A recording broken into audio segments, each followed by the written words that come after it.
बला बला छठी मैया की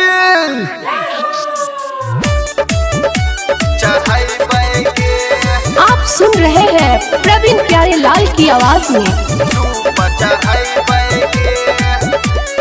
presented by BM recording studio Alamnagar Madhepura.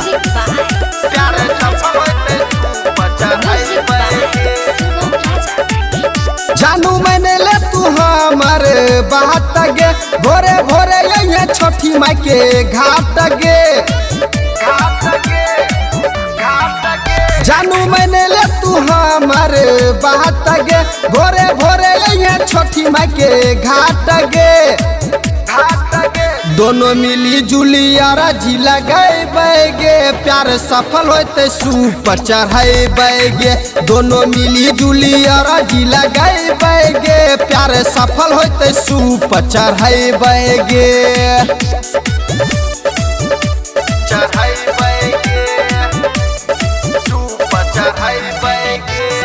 Music by Sugam Raja. Music by Sugam Raja. Mix by Balbhadra Singh.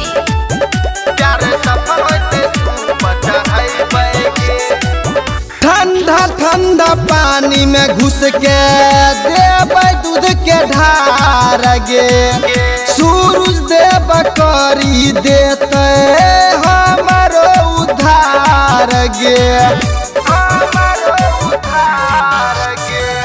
ठंडा ठंडा पानी में घुस के देव दूध के ढार गे सूरज देव करी देते हमारो उधार गे छोरिया छुरा छुरी छोड़बे हम बहम गे छठी मैया हरी लेते सब गहम गे घाटे मिली जुली दियारी जराए बैगे प्यार सफल होते सूप चढ़ाए बैगे घाटे मिली जुली दियारी जराए बैगे प्यार सफल होते सूप चढ़ाए बैगे